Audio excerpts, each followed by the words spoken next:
Welcome to The Aspiring Kryptonians, a podcast for Superman fans, hosted by Superman fans, and focused around all things, you guessed it, Superman. After all, we are aspiring Kryptonians. From comics, TV, film and animation, each week we discuss our thoughts on the latest releases, news and even some retrospective reviews. So without further ado, let's get the show on the road.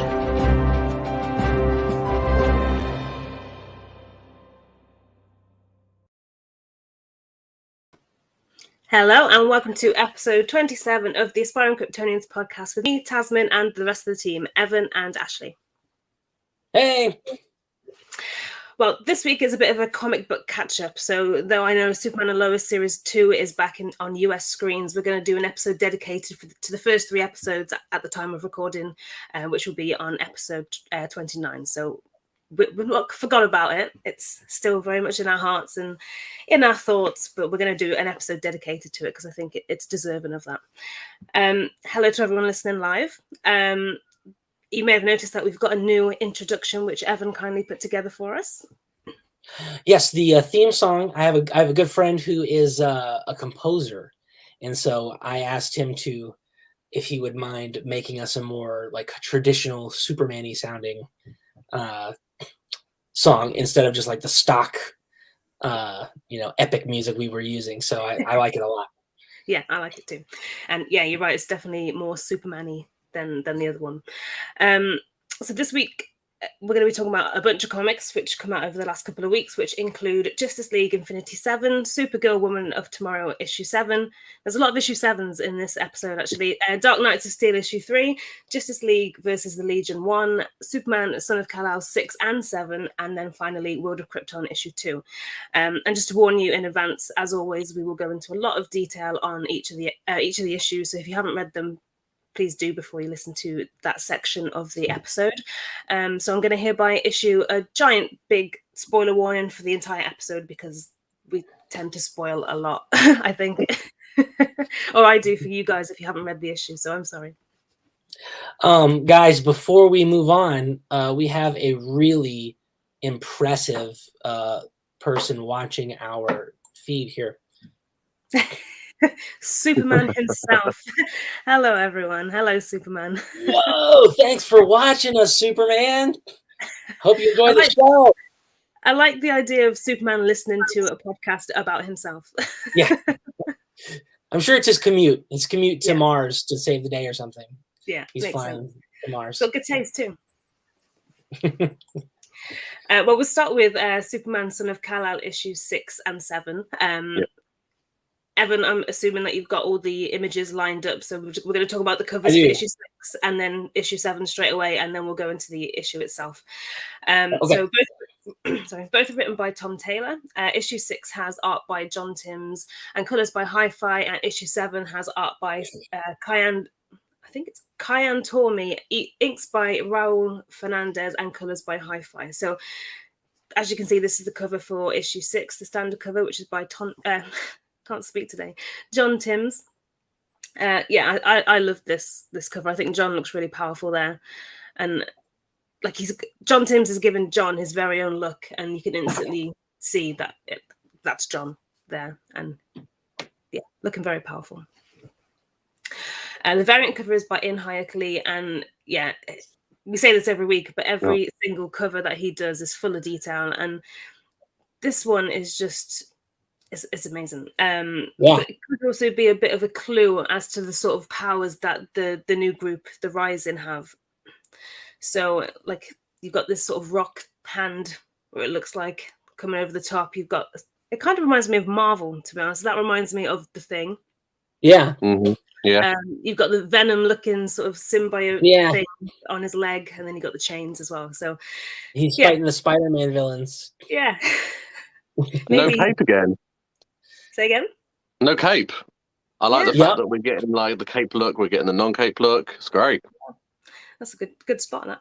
And onto the covers for issue 7. The standard cover again is by John Timms, and I love this one. Sorry. Yeah, so looking at the covers.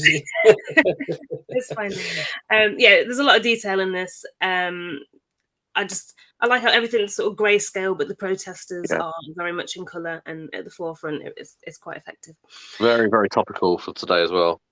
Yeah, and well, it makes sense of the issue, even though the creature or monster portrayed on the cover here doesn't quite match what's in the issue.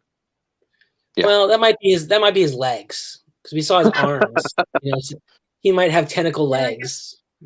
Yeah, I mean, it's a giant crab. I don't think he has tentacles. But anyway, the variant cover is by In Hyokli again, and yeah, John's being a bit cheeky in this one because obviously he can breathe underwater anyway, and he's sort of holding his breath, which I quite like. So this is Aqualad, isn't it? So is it Jackson Hyde? Yes. His name. So I'm not familiar with this character at all. This is my first introduction to him, but he looks pretty cool. Yeah, no, he's Black Manta's son. So yeah. Well, I know they introduced that character, or at least a character who looks identical to him in the Young Justice show, but that's not his superhero, or that's not his secret identity name in the show. So I thought it was a different character, but if he's Black Manta's son, it looks like it's the same character. He just changed his name. Yeah, I like how his hair kind of looks like it's obviously sort of dreadlocks, isn't it? But it looks a bit like seaweed with the color there. That's all glorious. I look at the background as well, and the light and the fish. I'm just being absorbed by this cover at the moment. It's beautiful. It is a good cover. Yeah, and actually, Tasmin, I like it that he's holding his breath, because in my headcanon, they can't breathe underwater. They just hold their breath for a long time. And usually when they're talking to, at least in the older comics I've read, when they're talking to Aquaman, it's like through telepathy if they're underwater. So I like it. I like that he's gone under the water for the sole purpose of just giving Aquaman a look. Yeah.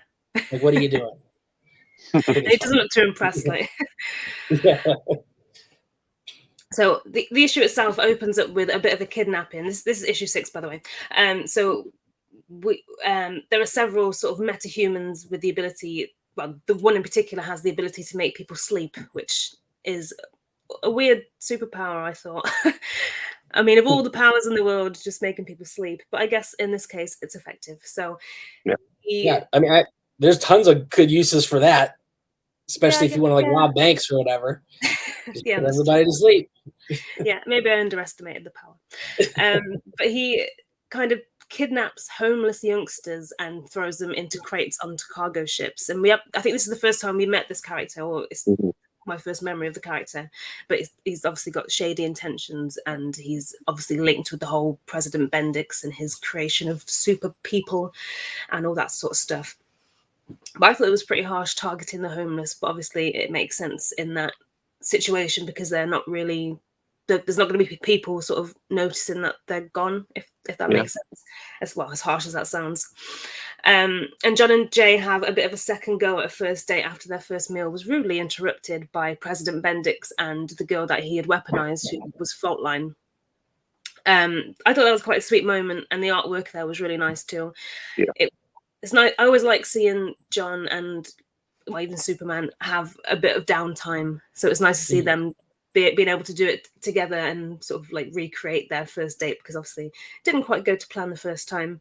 And I think they picked the best location on top of the Daily Planet globe.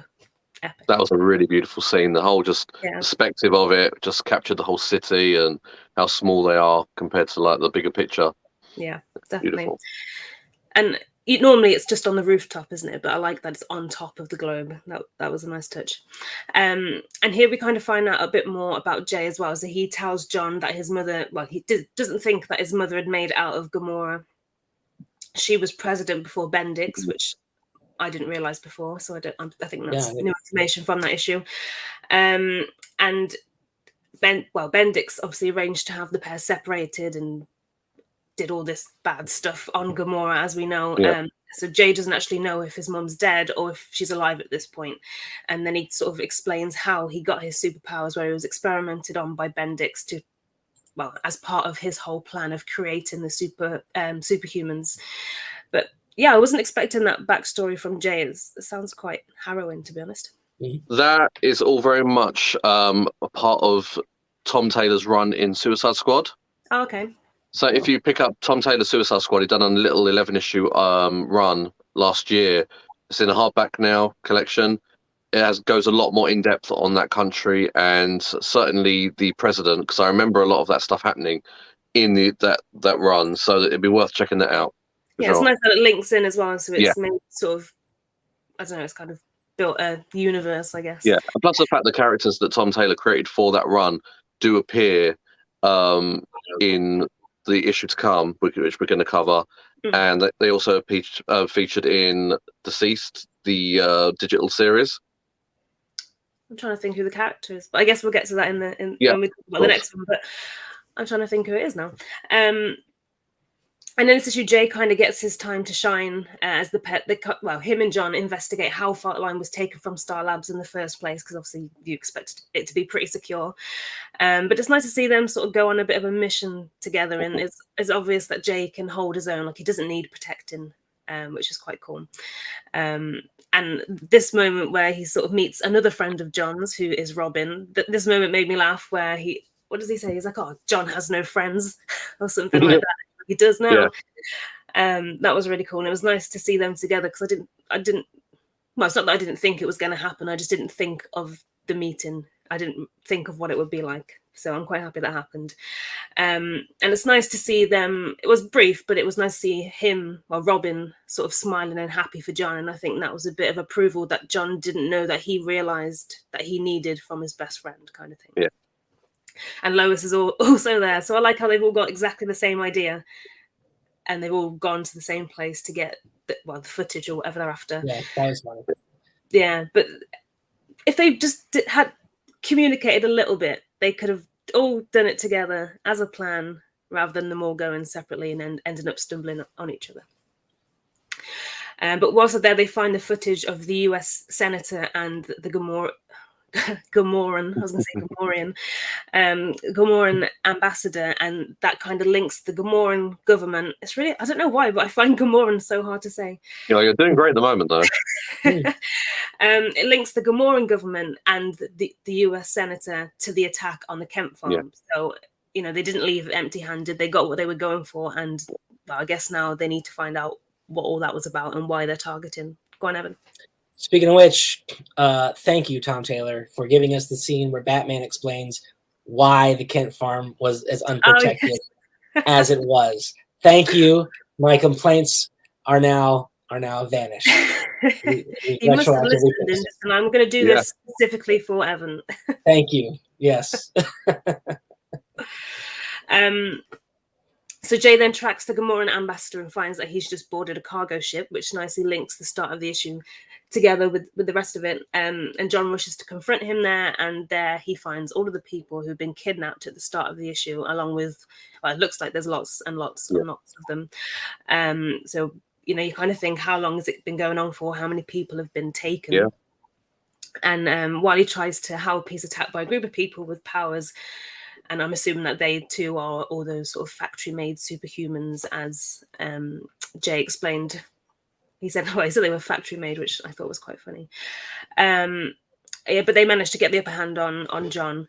But I like John's thinking here. So even though he knows he's kind of defeated with all the powers that they have against him, especially the guy with the sleep power, because that does affect him quite badly in this moment. Yeah. But it's nice. I like that you can see his trail of thinking. So even though he's under attack, he's very practical. He knows exactly what he's doing. He knows when to pull away, and he knew exactly what to do. And this situation was just to take the ambassador with him and leave, and obviously save all the people. Yeah. But I like that Tom Taylor sort of playing it out like it's in his mind to us, so we can see his trail of thought, which is quite cool. Yeah. So once John has his answers, one of which is the fact that Jay's mother is actually alive, which is nice to know. But I think, it's nice to know, but I have a feeling that it's going to be not as much as a happy ending as it sounds. I think she's maybe going to be on the side of Bendix, sort of helping him with his, maybe not by choice, but I think she's going to be helping with his master plan somewhere. Otherwise, how would they know that she's alive?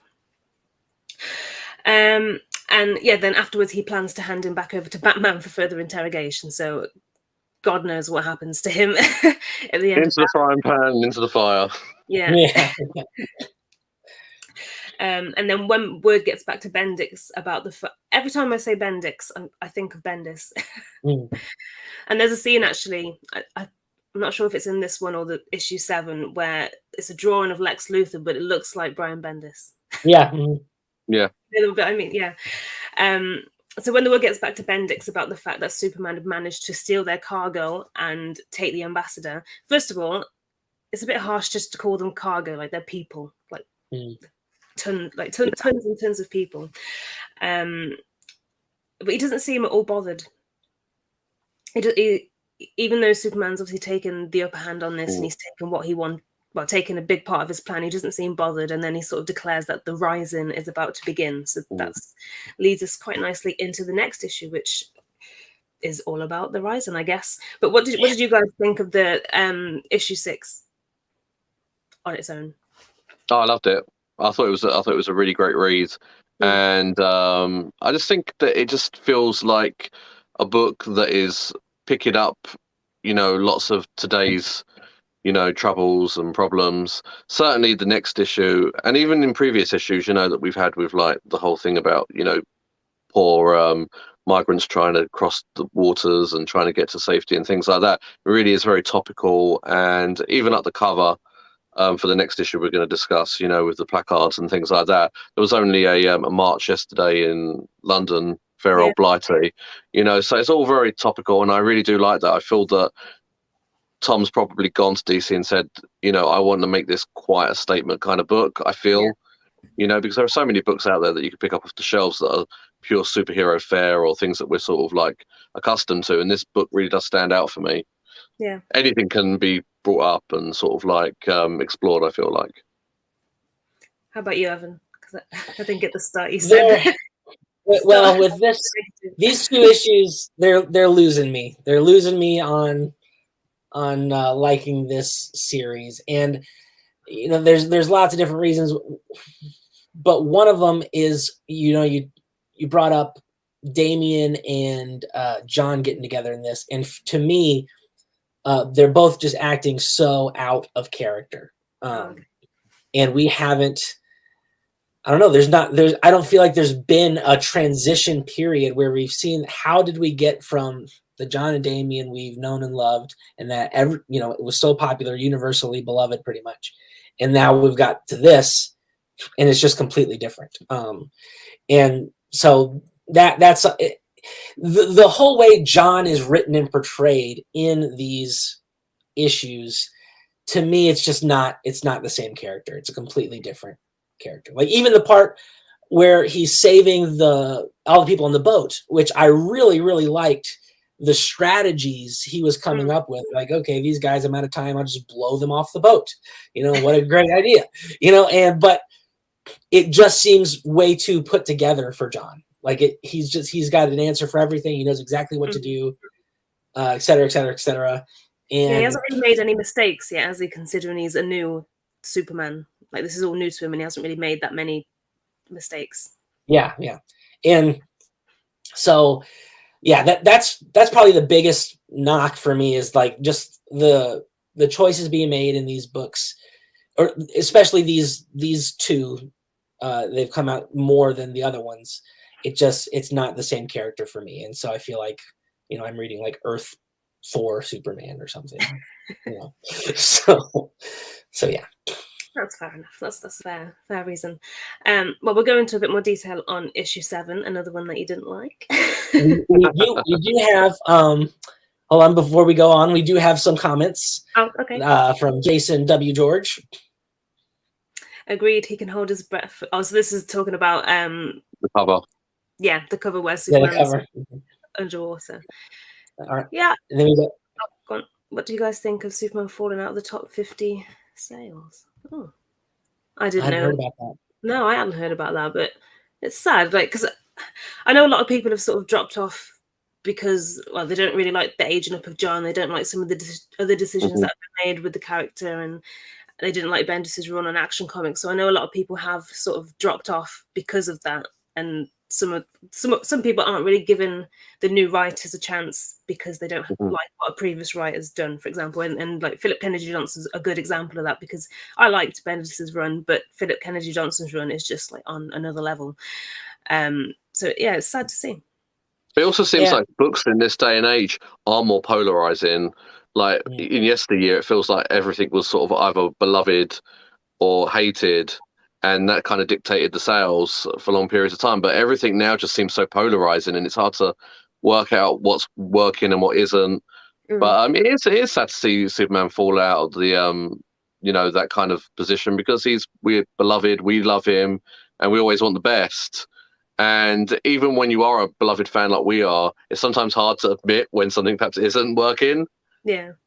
And you kind of want to sugarcoat it and say, well, I really enjoyed it for these reasons. So I find that happens to me a lot personally. So Yeah, and like I don't know exactly which books we're talking about that have fallen out of the top 50, if it's all of them or what. I can, like I said, I can see that with the John Kent book, but with Action Comics, it's just been awesome. And I feel like Action's been great even through the whole Bendis run with the Secret Mafia, and the Red Cloud and all that. I thought that was great. So yeah, it's a bummer that he's out of the top 50 sales in one area. I'm like, I don't understand why that is, because of the great stuff that Action's been giving us. But on the other hand, it's like, well, okay, maybe that's a good thing. It's a sign that we need to go in a different direction and try something else. So, I don't know. I am always impressed though that, for as much as like the general public are like, oh, Superman, he's lame. He's a goody two shoes, but his books are always like the top tier, selling comic books. And so I do enjoy that fact. And then one last comment from Jason before we move on to issue 7. Everyone's been out of character since Clark revealed his identity. I don't know. I think we were talking about this sort of off air, but I only know John from him being aged up. I haven't read the comics where he's a kid, and I haven't really experienced the Super Sons in all of its glory. So for me, I don't feel like anyone's particularly out of character. But yeah, I don't know if I'd say anyone else has been really out of character. It's just it's a different situation because obviously Clark's not sneaking around, and neither is Lois anymore because they're out in the open. I think they're still acting in character, just not in the normal situations we're used to seeing them in, with the exception of John, because I think they've changed him a lot. And then, sorry, one last comment before we go. I haven't noticed much promotion for Action Comics from John JC, and yeah, I haven't either, really. No, not at all. I don't think. It's definitely a difference between the full double page spread that just said Bendis is coming. Remember those? So definitely a change in advertising tack there. Yeah. Before we move on, also, I just want to say I'm going to commit a podcast faux pas, and I haven't had lunch. My wife just brought me McDonald's, so I'm going to eat it while we do our conversation. I'm going to mute it while I'm eating, so don't worry. Fine. So carry on. I'll be just a sec. Yeah. Well, while Evan goes and eats his dinner, we'll talk about issue 7. So issue 7 opens up with Superman John or Superman. You can just see him creeping back with the McDonald's. I'm jealous. Opens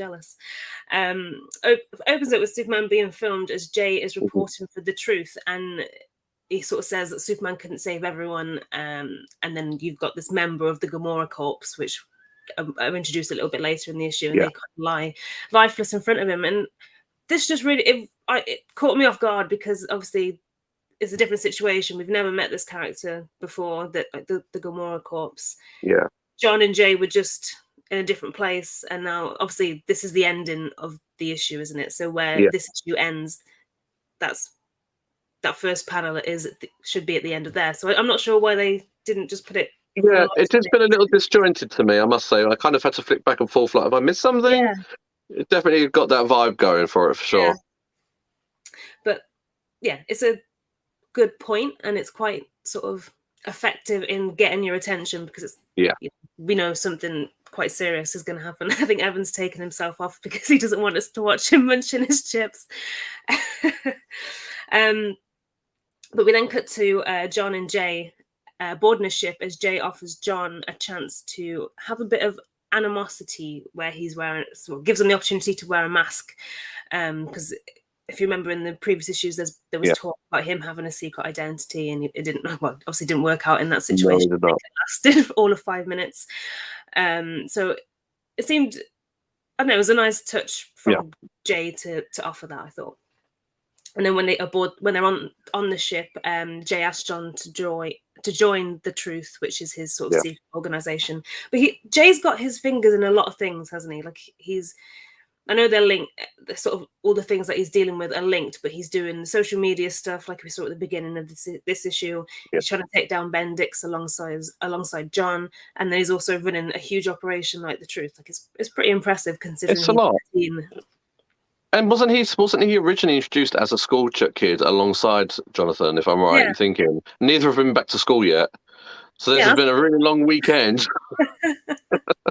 But what's interesting about the Truth is that, as I alluded to earlier with the Suicide Squad run, a couple of characters from that run appear in this issue. Who are the characters? Because I haven't read Suicide Squad. Chaos Kitten, I think, was part of a group called the Revolutionaries in Suicide Squad. The Airy, who featured in some previous issues. Yeah. And is it Wink or Blink? I'm not 100% sure. He's female. Wink, I think. Yeah, she's appeared throughout. So, and I think I noticed the Airy in another issue that we're going to cover a bit later on. Oh, okay. So it's definitely worth checking out Suicide Squad. You know what? I'm reading a lot of Tom Taylor at the moment, let me tell you. So it's definitely worth picking up Suicide Squad, his little 11-issue run for sure, because there is a lot of connectivity between that and what we're covering at the moment. So. Okay. Well, yeah, I'll catch up on those issues. It seems there's not that many. But the art here was great. It was nice to see John doing the classics sort of shirt rip pose. But in this case, it was a coat, an unzipped coat, which I thought that was nice. Nice little homage to his dad. And then we have a sort of monster or creature headed towards Metropolis, and Bendix uses that as an opportunity to assemble his team and their controllers, which I thought was a little bit weird. We'll go into a bit more detail about the control afterwards, but I didn't realize that was a factor in this plan. And then obviously he does all of this with the help of Lex Luthor and his teleporting technology that he stole from the Justice League, I believe.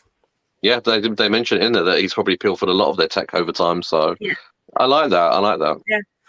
Yeah, me too. But I'll be interested to see where this relationship goes, because to me, these two characters seem very similar. Like they have the same sort of ideas. They obviously they're both sort of influential people who has a lot of power, a lot of contacts, and all that sort of stuff. So if they sort of put their heads together, this could mean like real trouble for John. Well, plus the fact, I mean, I think the thinking is, you can scratch my back, I'll scratch yours. You stay all the way over there in Gamora, where I'm not really interested in from Luthor's perspective, and I'll stay away from Metropolis, which is your sort of sandbox. So two minds think alike, miles apart. I scratch your back, you scratch mine. Dangerous. Match made in heaven for him. Yeah, but dangerous for John. Oh yeah. But I don't know if you can hear in the background, my babe has just found his voice, and he's literally just screaming at the top of his lungs in the background. I can just hear him. Bless him.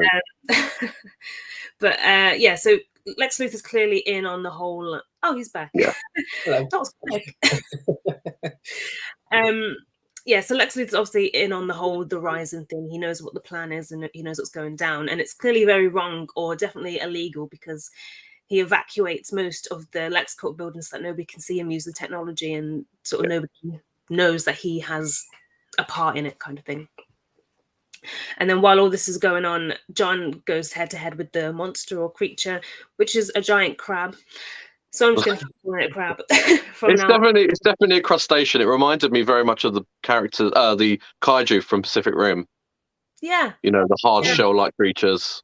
No tentacles. Yeah. Okay. Yeah.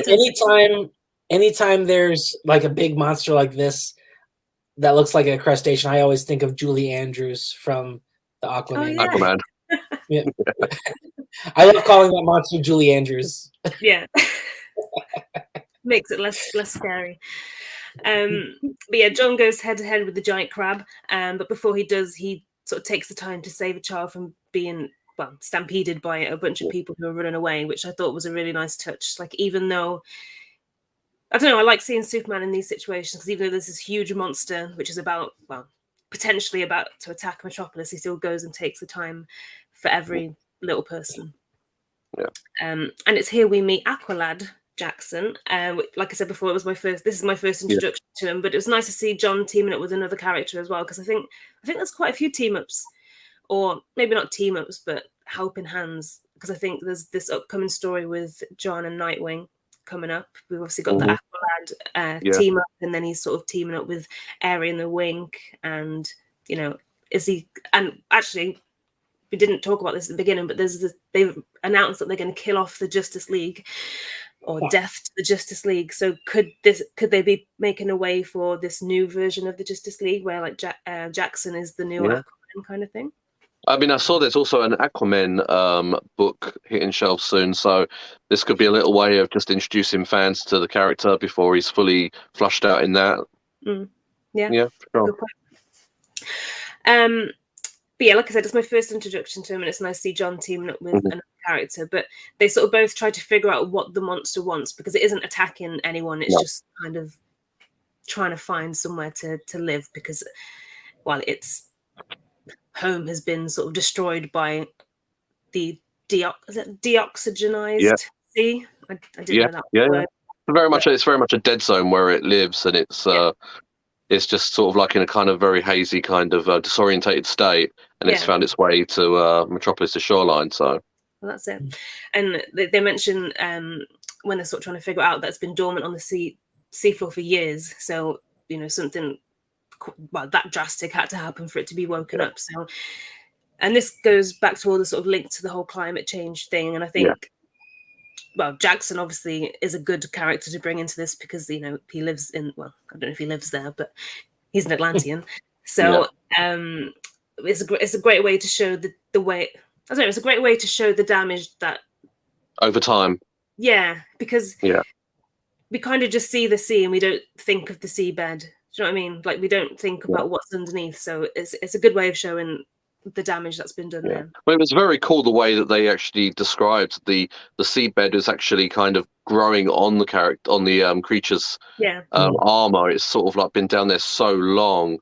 The seabed is almost sort of, kind of grown over it, and now it's sort of broken out of its kind of chrysalis almost. The seabed is a part of him, so I think that was very interesting, and the creature looked cool, very cool. Yeah, the art was really good there, like really detailed. Like, it looked so realistic, and that's why I say it looked like a crab, because it looks just like a crab. It's more like the texture of the skin and the armor and everything. Yeah, no, it was really good. And I think Kyan Tormi was the artist, which I didn't realize, first of all, that they were switching up the artist for this issue in particular. I didn't notice. I'm not sure if he's doing any upcoming, any other issues going forward, or if it was just sort of a one-off. But his artwork is amazing. Oh, yeah. I really enjoyed it in this issue. So just as Jackson and John's plan of calming the creature down starts to work, and they're basically trying to turn it around away from Metropolis, because they think it would do accidental damage to the city, which I'm sure it would, and a lot of it too.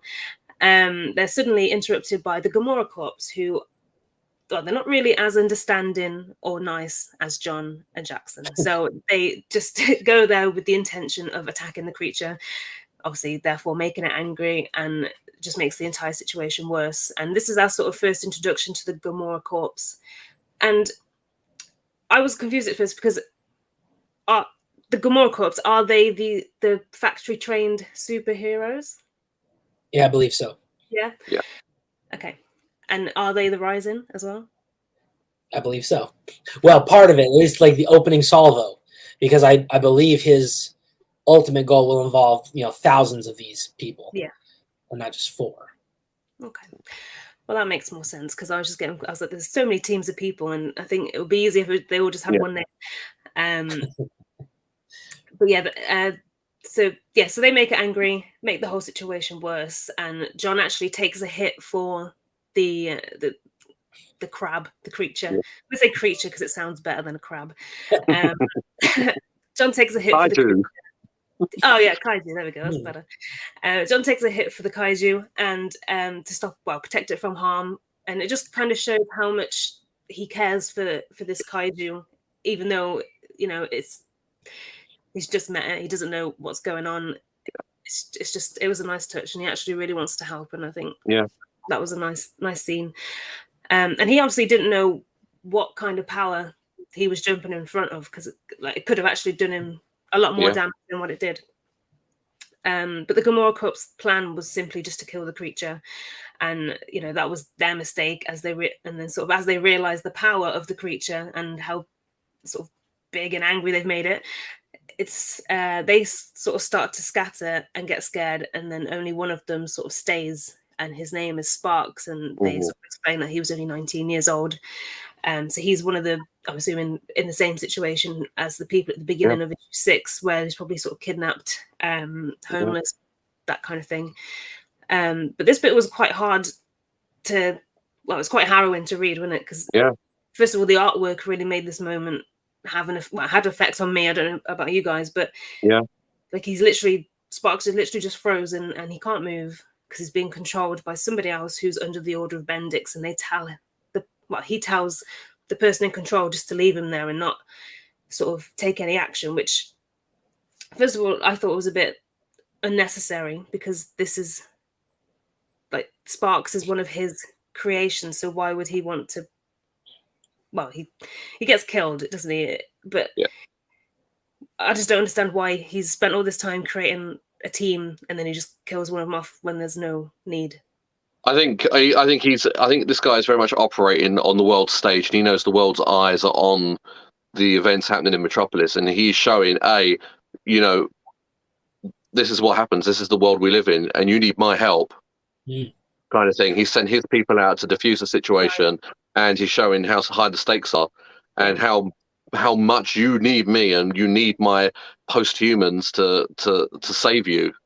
So that's how I read the situation. But yeah, Tasmin, you're spot on. It was very harrowing, and the kind of way life is looked upon in these issues has been very stark.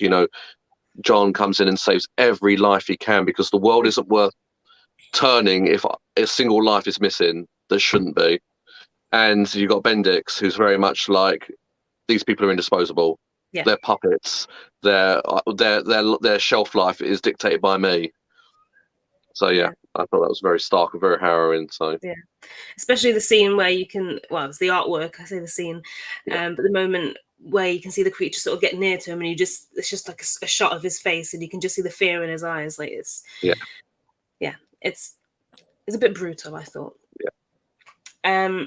But while the rest of the corps, they kind of just stand around watching what's happened, probably in shock, which is fair enough, because it's probably not what they would expect. Or as an example, like, this can be us tomorrow.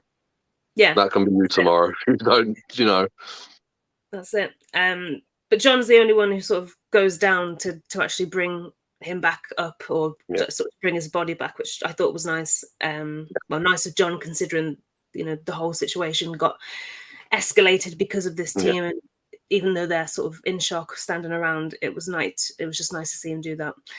And then obviously we know the whole "you can't save everyone" thing is related to that, and that's the scene. That first page should be at the end here, because it would just make so much more sense. But yeah, I thought it was a really good issue, and like you said, it was a good introduction to. I don't know. It was a good introduction to Bendix a little bit more, because we got to see how brutal he actually is, and the fact that he doesn't actually care for his own team that he's creating. And it'll be interesting to see what their reaction, like, because this whole controlling thing, I'm not sure how it works. Like, do they? Because we can see from Sparks that they're there in their mind mentally. They obviously just can't control their body physically because somebody else is doing it. So it'll be interesting to see if they sort of revolt a little bit. their head. Well, obviously, like Bendix, as we've seen, he's sort of got implants around his head. So maybe there are implants at play, maybe that we can't see. It will definitely be interesting to see how these post-humans are controlled. And I thought this was like a really good first issue, because this is obviously the second arc starting up. So it was interesting for sure. I felt sorry for Sparks at the end. Yeah. It was good, but it was unexpected. Yeah. And I think we'll leave Son of Kal-El there, because we've talked about it a lot, because it was a double issue chat. Yeah. But we'll move on to Justice League Infinity issue 7 now, which is written by J.M. DeMatteis and James Tucker, with art by Ethan Beavers, and colours by Nick Filardi. So the first cover is by, well, I think it's the only cover, isn't it? So this one's by Ivan Placine. I cannot say this name. Placencia. I'm going to go with that. Sounds right. It's a very, I really like it. It's really animated. Super stylized, isn't it? Yeah. Colourful look at all the different characters, and they're all. They've been using this artist a lot, all throughout the DC titles. Even if it's just for variant covers. I don't know if he's had a full series besides the Martian Manhunter yet, but his Martian Manhunter series is just worth reading just for the visuals. It's amazing. And yeah, he's just brought the same exact style here. Yeah. I think I said in my review, half of them look great, and then the other half look weird. Well, there's always the conversation about should Superman be wearing trunks or no trunks. He's got full-on briefs in this one. Yeah. He's got full-on boxers. So high-waisted briefs. Yeah, they're very high. Yeah, I like the shorts. Very high. And Martian Manhunter is thick in that picture. Yeah. Yeah. Martian Manhunter got back. But it is eye-catching, isn't it? If nothing else. Yeah. You're going to see that cover and just want to instantly swoop down and grab it. Yeah. Well, I haven't read this issue, so I'm going to let Evan take the lead on this one. All right. So not a lot happens in this one. It's the closing chapter of the big multiversal arc. For time's sake, because we only have till about 45 minutes left for this episode, so I'm going to just rush through this a little bit. But basically, they beat the bad guy, and everybody comes together and parties at the end. And we get some closure here for Bruce and Diana in their relationship, and we get some closure for John Stewart and Shayera, where he and Vixen officially break up. And because Vixen, he tries to play it off. He's like, no, it wasn't anything. And Vixen's like, yeah, it was. I could see it. I could see it. You can see it. We can see it. Everybody can see it. I'm going to have to leave. So she she walks away in tears. But then the minute she's gone, Shayera comes in with a drink and gives it to me. And I was like, whoa, okay, let's have some tact here. I know you're excited, but maybe wait a day. Even an hour by the sounds of it. Yeah, it was like the next panel. She's coming in there. And then the people who actually end up saving the universe are Bruce and Diana. They are able to come together because Darkseid, the good Darkseid, had left a piece of, I think, the life entity or something, the antidote to the anti-life equation. He had left it inside of Wonder Woman when he touched her before he died. He had transferred it to her. And she started to use it, but it was too much for her, so she needed Bruce to ground her because they love each other. And that was nice. And then once again, we're talking about the similarities between this and the What If episode with Ultron. Oh, yeah. And, in one of the What If episodes, Doctor Strange ends up being the last person in the universe because the rest of the universe is destroyed. And he's just in this little bubble. And that's exactly what happens. It's the entire universe is destroyed. They end up in a little bubble. And then they have to figure out how to resurrect everything. And I was like, wow, okay. That's so interesting that there's so much similarities. But I doubt that, they were aware of each other because they were in production at the same time. Weird. Do you think maybe the writer for this is involved in What If, and he's just thought, this That is could such a be. good idea, I'm going to do it here too. With different That could be. characters. What happens. So yeah, that was it. And so as a series as a whole, I'd say this was pretty good. It's not one of the best arcs, you know, like if you look at the arcs in the actual animated series, like this wouldn't even break the top 10. But, you know, it's nice just to get a continuation and see where the characters are going. So yeah. This is a fun read. Look forward to reading it in about 20 years' time. And Evan, is this the end of the series? Is this just the end of the arc, or is this over now? End of the series. Hopefully they'll continue it because I want to see, you know, more. But yeah, it ends. Everybody's running off to do action, just like the very last episode of the animated series. So That's got to be the catchphrase: "Do action." Yeah, do action. That is good. I might use that. Avengers Assemble. Do action.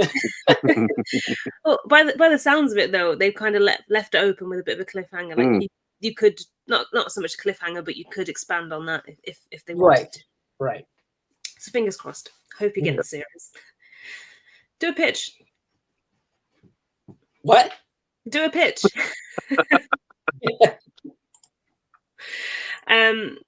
So Supergirl Woman of Tomorrow issue 7, which is written by Tom King with art by Bilquis Evely and colours by Mateus Lopez. So the standard cover is by interior artist Evely and Lopez, and another beautiful cover. I think every single cover so far, well, we've only got one issue left, so I'm sure that one's going to be great too. They've all been amazing. So we've obviously got Supergirl and some sort of headlight of a pirate ship, or it looks like a pirate ship to me. Yeah, it definitely is a pirate ship. Yeah. Oh yeah, read it. I know it's a pirate ship. I was trying to build a bit of mystery. It's very much like, I thought there was like a real sort of steampunk vibe to this ship. Yeah. You know, it was really cool how it looked. You know, the artist, she captured so much sort of obviously quintessential you know, imagery when it comes to an actual ship, but there was so much more from our own imagination that just made it look otherworldly. Yeah, just spectacular looking vehicle, I thought. Yeah, she's always got a lot of detail in her artwork. I think she's puts her all into every little piece, no matter how small or big the panel is. And the variant cover is by Nicola Scott and Annette Kwok, and I love it. I think Ashley, you said in the review it reminds you of a tarot card, and I get exactly the same vibe. It's just, I love it. Yeah. I mean, as well as I thought what was really clever is it definitely, for me, explores the kind of the kind of the conversation about you know, Superman being kind of compared to a sort of a deity, like a Jesus kind of sort of, you know, figure. They obviously alluded to it in Man of Steel when he visits the church, and it's kind of reminded me of that, but obviously using Supergirl instead. So yeah, that's what I was going to say. I'm definitely not a fan of tarot cards, but it does look like a religious icon from like the Orthodox, you know, sects of the religion, and definitely could go up in like on a stained glass window or something. Yeah, definitely. Yeah, it's beautiful.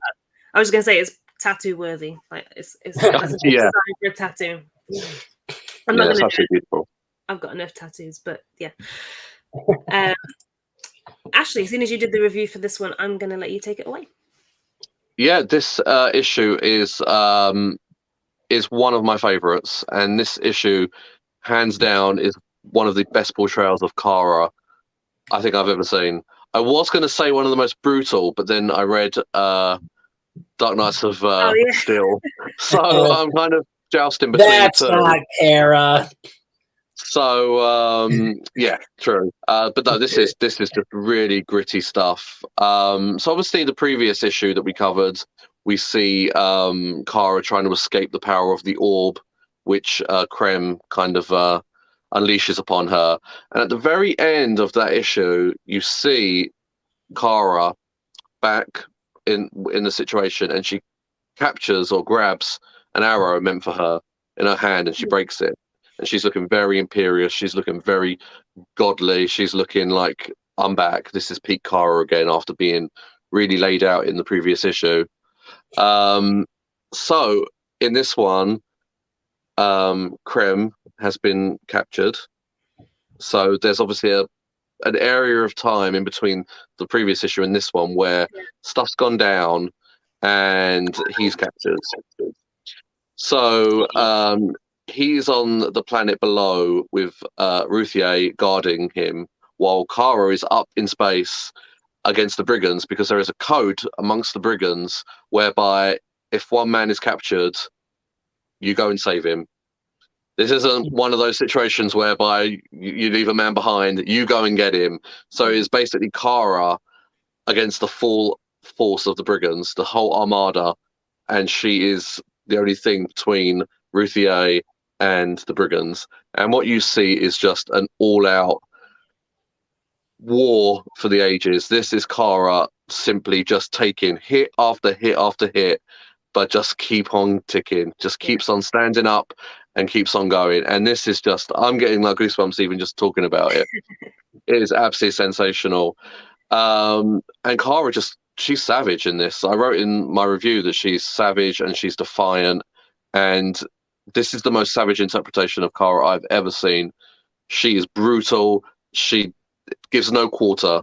Yeah. And it's amazing. Her steely eyes, her blue steely eyes in this book, like I said in my review, is the only color in the universe not trying to maim her at this time, because every other color in the issue is just the fleet's armada trying to take her down, and it's incredible. Just incredible. So when you said so Ruthier's on, where is she? She's on. So she's on the planet below. It's like the contrast is really stunning, because obviously Kara is in the void of space, just her against the armada, and she's on this sort of like nice little cove. Krem is tied up, gagged, blindfolded, what have you. He's not going anywhere.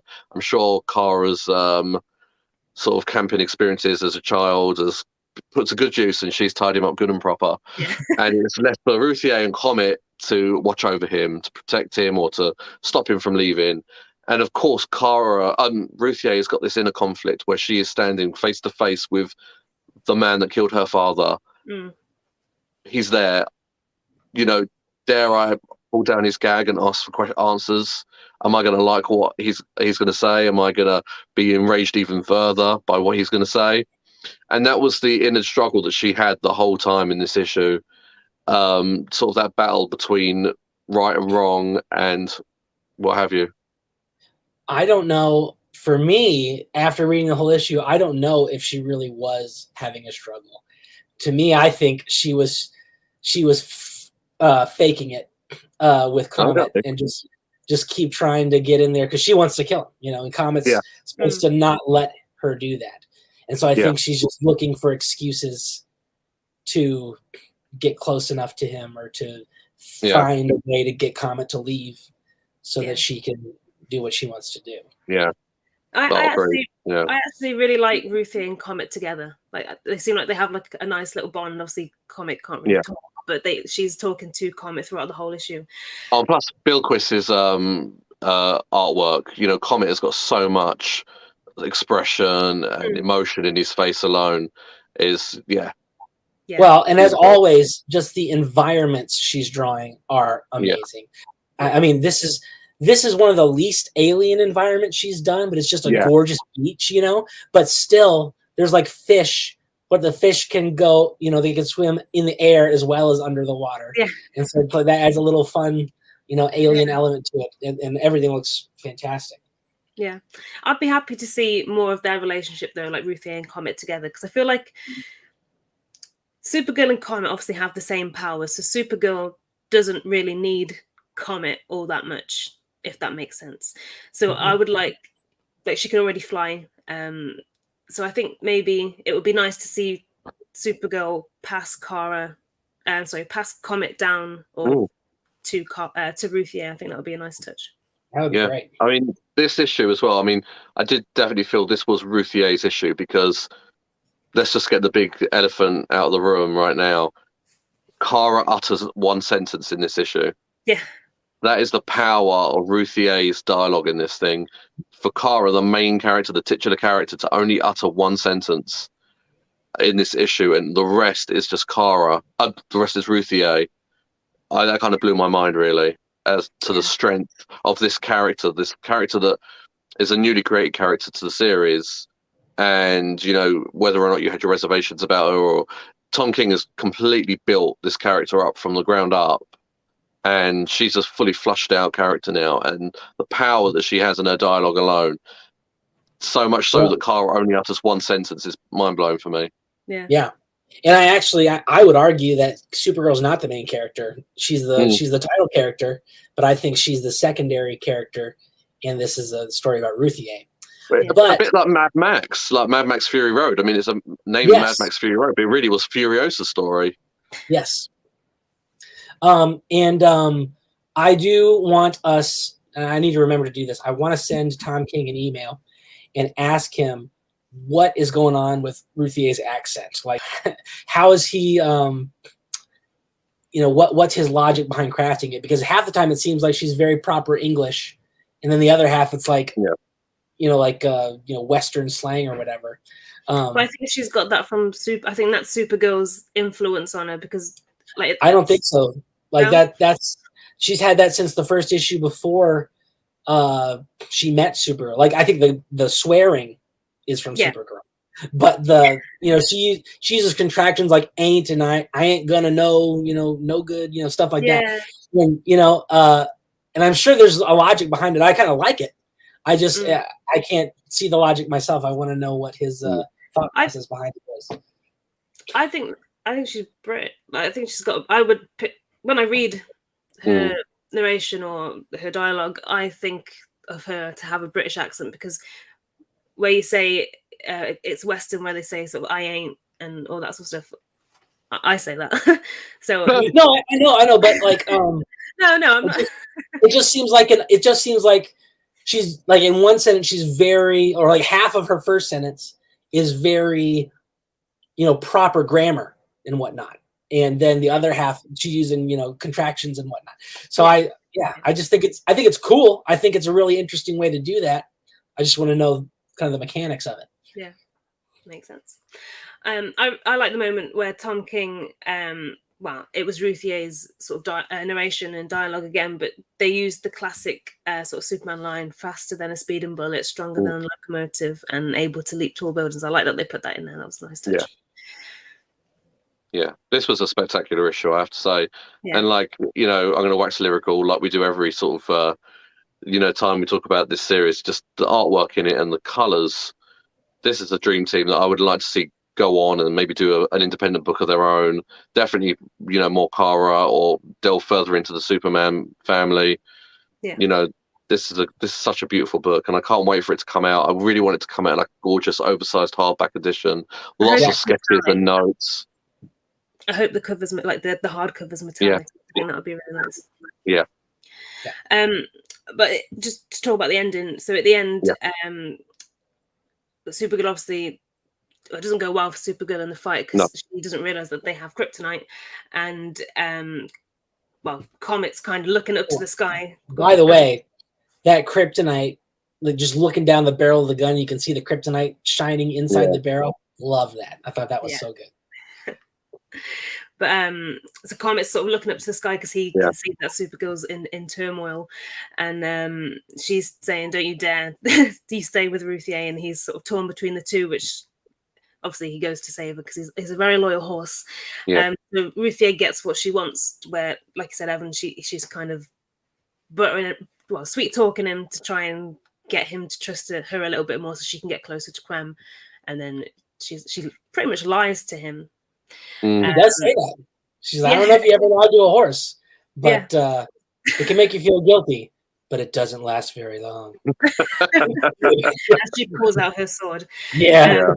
That was good. Yeah, I like that bit. But do you think she's going to do it? I don't think she will. I don't know. This series has been unpredictable, so I do not know what is going to happen. Yeah. I can't wait to read the final issue. I think, being the final issue, it's bound to be the issue. Do you know what I mean? Yeah. Where everything's sort of resolved. It's going to be really good, and I can't wait. Got a comment here from David Beasley. It's been interesting to see an entire series told from a singular, removed perspective. Agreed. And we know that is a storytelling device in comics that works very well. If you've ever read the Marvels series by Alex Ross and I think Mark Waid, I might be wrong there, but that's a fantastic series where we go through the history of the Marvel Universe as seen from an ordinary citizen, and this seems very similar to that. Obviously much different subject matter, but same kind of device. And I love it, and I think it works great. Evan, you nailed that as usual. I was going to go for the example of Pizza Dog in that issue of Hawkeye that one time. I haven't read that yet. I want to read it. The show was awesome. I haven't seen it yet. The issue is all from this issue is all from the perspective of Pizza Dog. Yes, and I've heard of that where like you can only hear some of the words because the dog only understands some of the dialogue, like the word outside or good, things like that, and the rest. No, you obviously took that to a whole new level with the Marvels. So well done. Thanks. I think we're going to run out of time because we've still got. Hold on. 3. Yeah, we got. Yeah. So, what do you want to cover? It's got to be Dark Knight. Yeah. Okay. Yeah. I don't mind quickly blitzing World of Tomorrow. World of Krypton. Hold on. Yeah. We'll stick to the order then because Evan's got the pictures lined up. Yeah. I do. Okay. So, Dark Knights of Steel 3, which is written by. I've done the whole Tom Taylor disaster. I've written Tom King, but it's obviously Tom Taylor. With art by Yasmin Putri and colours by Arif Prianto. The standard cover is by Yasmin Putri and shows a bit of everything as to what happens in the issue, which I really like. And she does that. I think she does that with every cover, every standard cover at the moment, and I like it. Oh, she's by far one of the best cover artists out there. I got a few issues of her Hulk. Under the Red Hood covers, and they're just sensational. So I got them framed. Nice. And there's 2 variant covers for this one. So the first variant is by Yasmin Putri again, which is the sort of top trump Wonder Woman edition, which I haven't actually been keeping track of what their skills are compared to each other, which I'm going to do that at the end once we've got all of the characters, I think, and just see who's the best, which is obviously going to be Superman, isn't it? So here's my question. What is the purpose of the rings at the bottom of her tassels on her skirt? Like I just noticed that now, like, because like sometimes like you just have ornamentation, and but that seems just like no one's gonna be sneaking up wearing that skirt. You're gonna hear them coming a mile away. So I don't know. I just noticed that just now. I'm like, what is maybe it's like if she's climbing a rock, she can use it to hook on, kind of thing. Sure. I'm going to go for that. Makes sense. And the second variant is by Joshua Middleton, and I'm calling it is the cover of 2022. It's amazing. It's glorious. Absolutely glorious. We need to be keeping track of this and have an award show at the end of the year. Oh, that'd be good. The best covers. We'll do that. I'll make. Can I just say, as the action figure guy, McFarlane, make that figure now. Nice. Please. Obviously, even in the issue, we don't see this look on Superman, so I hope we get to see it further down the line. It's amazing. I have no other words for it other than amazing. That's glorious. So in this issue, we see the 2 kingdoms fight to get to the landing site of a falling star, which, first of all, I loved this moment because we got our first cameo of Jimmy Olsen, which I loved, and he was the way he's been, every single character, I think the way that they've been, their roles or sort of personalities have been switched to this era or the sort of middle-age era. So he's sort of looking through the lens, the eye of a telescope rather than through the lens of a camera, which I thought that was genius. But with the hoods of those racing towards the fallen star, we see the metal men as well. And I think, again, what they've done with, obviously they're all different colors of metal, but they've done it on the armor rather than, the full body, which I thought was quite clever as well. Though they didn't last very long. No. And I think so far every issue has at least one death. This one has probably a lot more than Several. some of the other issues, and I think that's just Tom Taylor's thing, isn't it? Every series I've read of his usually leads to death of main. Well, and that's the fun thing about Elseworlds is that Yeah. you can kill people and no one cares because it's just for that story. And like I just watched the Injustice movie, the cartoon. Yes. And yeah, it's just like they're dead now. Dead. A lot of death. Yeah. But so Zala makes a rather dramatic. It is Zala, isn't it? It's not Kara. It's Zala. Zara, I thought. Zala Jor-El, her name Yeah. is. Yeah. The important thing is it's not Supergirl. There it is. So she makes a rather dramatic entrance. She breaks. Well, it's the Metal Men. She breaks their swords and pretty much takes each of them down to be the first to arrive at the Fallen Star. Though she doesn't actually. I think she's the first to arrive, but she doesn't actually go there, or we don't see her go there. But yeah, brutal scenes. I quite enjoy seeing her like this, though. Oh yeah. I know I'm all for her being good and Superman and all that, hope and justice and all that sort of stuff. But I love it when they go off the rails a little bit, and I think go rogue. Yeah, and what you were saying before, Evan, where you said there's going to be no redemption for this character. There isn't. She's wild. Yeah. And then we cut to Amazon Island, where they get a surprise visit from King Jefferson to discuss the murder of Jor-El and obviously the reaction of Zala, because, as we know from the previous issue, she took revenge and killed his son, Prince Jacob. So I thought this moment was great, and especially the moment where King Jefferson stepped off onto the island. And the Amazonian warriors literally just hold the sword straight to his throat straight away. I love that bit. And I'm not sure if he was sort of unaware of their rules, or maybe it was an act of disrespect.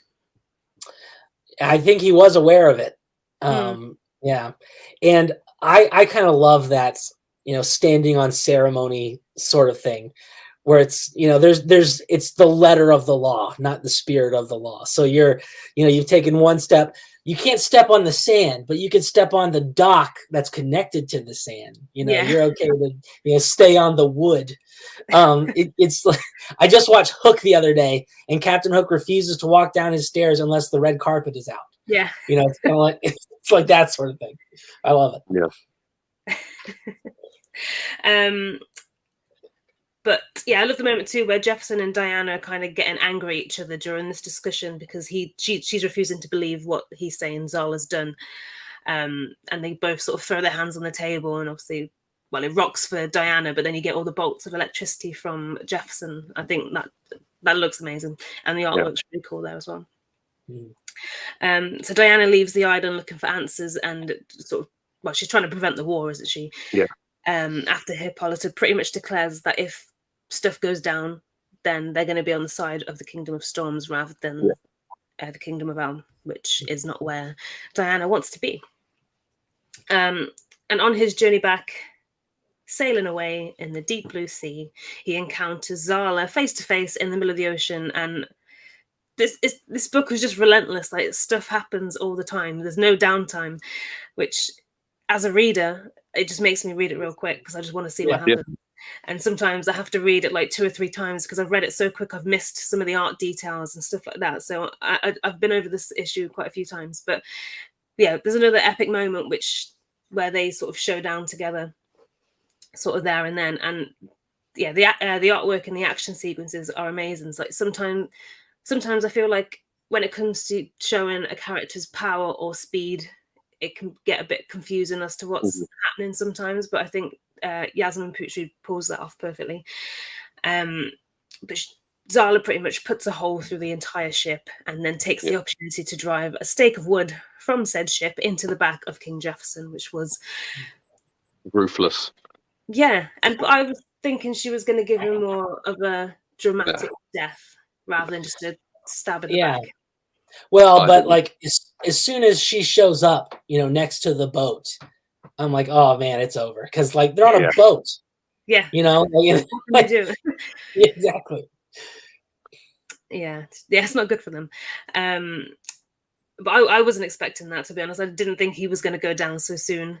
But yeah, as soon as you see Zala hovering above the boat, you kind of know it's all over for them. Yeah. And so with that, Anissa is now the queen of the Kingdom of Storm. So maybe she has a different outlook on this whole situation with the, well, she probably isn't, because the people that her dad is kind of warning them about has killed her brother and her dad. So it's probably actually going to be a lot worse than what it was now. So it'll be interesting to see how that sort of plays out. But at the end of the issue, Bruce and Alfred make it to the location of the fallen star to find the bodies, well, countless bodies of like the Metal Men and the aftermath of what Zala's left. They were obviously too late to see that battle, luckily for them. But they're the only ones that actually made it to the location. So did like Supergirl, well, Zala might have gone to see what had fallen and then realized what it was and then left? Or did she just crash down on the site just so they wouldn't get it? One of those two. Yeah. Because I don't know how she would know about kryptonite. Yeah. So maybe she's just went after it and then realized she can't touch it, and had to leave it. I don't know. Yeah, maybe. But as Evan said, in that location, Alfred and Bruce find the kryptonite, which of course physically affects Bruce, as he is, well, in this universe, he's the son of Jor-El. So I don't think, well, none of the kingdom know this secret. But Alfred probably. Pardon? Well, he does. He says in the issue, doesn't he? Yeah, Alfred knows. But I don't think anybody else knows at this point. No. It was only Jor-El that knew, who obviously died. In issue 1, I think it was, or issue 2. No, it would have been issue 1. So Alfred, of course, knows, and then the next issue is titled The Sort of Origin of Bruce or Batman, and we're kind of obviously going to delve into that origin story a little bit more. So I don't know, I'm interested to see how that will pan out, and it's going to be interesting when Kal finds out, because I think he sees Bruce as, I don't know, it's kind of like he's beneath him a little bit. He's like, oh, you're not part of the family, kind of thing. There's definitely a divide occurring. Yeah, but it's I love this series. I love all, like, I'm into all the Game of Thrones and stuff like that. So this sort of era with all the sword fighting and armor and stuff like that, I love that anyway. And it's combined with my favorite characters and superheroes, so it's all good to me. Yeah, I love this series. It really reminds me of, it has the same impact as Deceased. Yeah. When the way that I experience the issues, I usually get my comics on my lunch break. I read Deceased between buying it and getting back to work. And that's sort of the same thing that I'm doing now with Dark Knights of Steel. It's the one that I pick up as soon as I leave the store, read it, and I've already read it by the time I'm back. And it's just so impactful, and I can't praise it enough. And I'm also reading at the moment Tom Taylor's Dark Ages. I caught myself. Tom Taylor's Dark Ages as well for Marvel, which is similar in the fact that it's an isolated world, it's an isolated timeline, nothing to do with the main core run, and characters are just as disposable as they are in this. So good stuff. Yeah, this is epic, high quality stuff. Yeah. To me, this is one of the best DC events I've read in a long time. This is the stuff I want more than like the death metal, crazy multiverse shenanigans stuff. This is, even though this is in a multiverse, universe, it's it's tighter, it's cleaner, and as such, I think the stories are coming across better. And of course, we've got our classic characters in this epic setting, and the artwork and the writing are top notch. I love it. Yeah, I love it too. Great. Yeah, I think I'm with you. This is always the first one I read when it's released. I have to read it because I need to know what happens, for starters, because I just don't know who's going to die next. I don't know what's going to happen. Hopefully, he doesn't kill off Kal. But I don't think this is the Kal that we're used to. I think he's very different. And I'm excited to see a bit more of what he's going to be like, because we've only been teased a little bit, really. But yeah, I'm looking forward to seeing what's to come in this series. Can we fit 1 minute, one more in? I can run through Legion real quick if you guys want. Yeah, and then we'll do World of Krypton in the next episode. All right. If that's okay with you, Ashley? Yeah, no problem. Okay, so Justice League version versus the Legion of Superheroes, issue 1. All right. Before we do that, we have a comment from David Beasley. Oh. Go ahead. It makes me feel like I did when I first read Kingdom Come. Yeah, it's got that same impact for sure. Yep, I agree. Agreed. All right, Justice League versus the Legion. Here's the cover, the main cover. And I've seen advertisements for this, actually. I think it's in pretty Yes, much me every too, yes. comic. Do you have the artists and stuff? Oh, sorry, yeah. So this issue is written by Brian Michael Bendis with art by Scott Godlewski and colors by Ryan Cody. The standard cover is by Scott Godlewski, and yeah, I love it. Seeing this made me realize how much I miss seeing his art, because I think he used to do quite a lot of art on the Superman. Was it Superman versus Batman? Superman Batman comic, yeah. Was it? Yeah, I think it was the arc with Monsieur Marlowe, was it? Oh, I'm not sure, Michelle but Marlowe. I miss seeing his artwork. And the variant is by Travis Moore, which is Superman and Lightning Lad flying together, which is a nice detail, but it's all right. It's a Is that Kurt classic. Russell? What? Is that Kurt Russell? Yeah, I know exactly. It looks a lot like Kurt Russell. It also, the shadow kind of makes it look like it's mullet Superman. At first glance, that's what I thought it was. Yeah, I see what you mean. And yeah, the pose for Superman's a little awkward. This one, it wasn't one of my favorites. This one was great. Yeah, it reminds me takes me right back to the Bendis Legion run, and it's false advertising because Superman is not in this. On both covers, Superman is on the cover front and center, and he is not in this story. He is on Warworld, captured, so presumably he's not going to be in this story. So yeah, interesting. So this is great, though, because if you are a Legion fan like me of Bendis Legion run, this is picking up, right where it leaves off, except for, finding out how in the world John left and came back and, all that stuff. Doesn't explain that yet. But there was a dangling plot thread left from that, or one of the dangling plot threads left from the series is there's a great darkness coming to destroy the universe. And so now it seems like this series, we're going to find out what that is. Now, the Legion of Superheroes has famously faced off against a great darkness before. And it was fantastic. And it was Darkseid. So we'll see if this is the same thing. It has the same name. But some time travel anomalies are happening where people are getting pulled from their spots in time and thrown into different places in time at random.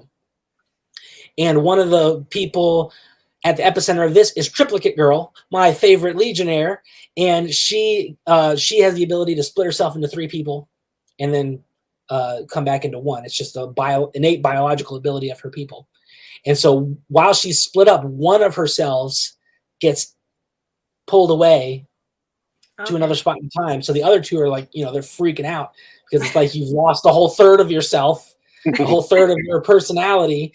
And I always thought that I love Triplicate Girl because you can do so many fun things with that because they're all the same person, but they're, and they come back and they share all their experiences together. So one time in the old Legion, she's split up and only one of the 3 of them has a crush on John Kent. And so like the other ones are telling her like, knock it off. She's like, no. It's very funny. So anyway, the one that disappears shows up in present day with the Justice League, but she's old. She's an old lady now. And so something has happened. And now the Justice League is experiencing the same thing where it's trying to pull, I think, Wonder Woman into the anomaly or whatever's happening. And so John Kent hears about this because she says, I know John Kent. Batman calls him up. He hears about this. He goes to the future and he tells the Legion, brings the Legion back. And now the Justice League and the Legion are teaming up to find out what's going on. And at the end of the issue, everybody gets sucked in or more people get sucked into the thing. So hopefully this is going to, I mean, so far this is epic. And it's you know, it's like an exact continuation of the series because it's written by Bendis, and I assume you know, this is where he would have gone had the series not been canceled. So pretty great stuff. I'm really excited about it. I can't wait to read more. Very happy that Triplicate Girl is getting lots of screen time. Yeah, I'm hoping, because the last time we saw Legion, as we know, John Kent and Saturn Girl were dating. So I'm hoping we get some sort of, that we had no explanation for where that went or how that ended or what. So hopefully we'll get some more of that as well. So it's not so much Justice League versus the Legion. They're kind of working together. For now. Oh, okay. Yeah, nobody's fighting yet. Yeah. Yeah, I'm assuming maybe there's some mind control. I don't know, but we'll find out. I can't wait to read the next segment. Yeah. I haven't read the Legion series, but I think I'm just going to jump on this because it does sound really good. And maybe I'll catch up on the Legion another time. Well, the Legion series has only lasted 12 issues, so okay, it's not too bad. Yeah, not bad at all. It's not years of reading. No. One last comment before we close down here. Mm-hmm. Superman can't crack the top 50, but DC is putting him on the covers of books he's not in, so they must have faith in the character's ability to sell books. Yeah, I totally agree with you on that one, and I think this one was a good example of that because, like I said, he's on the cover, but he's not in the issue, though the other Superman is. But yeah, I think if you have a book about Justice League, especially a first issue, an introduction, and you haven't got Superman in there, I think you're doing something wrong. Yeah, I would agree. Yeah. Well, we would have spoken about World of Krypton issue 2, but we're going to save that for episode 29, where we talk about Superman and Lois. So we'll do a special little feature for that one there. Sorry, give me 2 seconds. Lost my notes. There we go. So just a quick mention to our supporters on Patreon. We say this every episode, but it means a lot to us, and your support is huge help and it's really appreciated. Special shout out to Dave Owen and David Beasley from the House of Owl. Thank you again for your ongoing support, and you're going to be on the show very soon. I've reached out, but we haven't arranged a time yet, which I'll do after the podcast recordings we do today. If you want to find out more about our Patreon subscriptions, head to patreon.com/The Aspiring Kryptonian, which Evan has kindly put in the video for you there. And I'll also put it in the description of the YouTube video too, and on the website. To those listening live, thanks so much for getting involved. We really appreciate it. And yeah, we love the extra bit of interaction. We like to hear your comments on the things that we're talking about as well. So it's quite nice that you guys join in every week. To those listening afterwards, thank you for taking the time. And we will see you next time for episode 28, which we will be recording in 7 minutes' time. All right. See you then. Thank you, guys. Bye. Bye. Welcome to The Aspiring Kryptonians, a podcast for Superman fans, hosted by Superman fans and focused around all things, you guessed it, Superman. After all, we are aspiring Kryptonians. From comics, TV, film and animation, each week we discuss our thoughts on the latest releases, news and even some retrospective reviews. So without further ado, let's get the show on the road.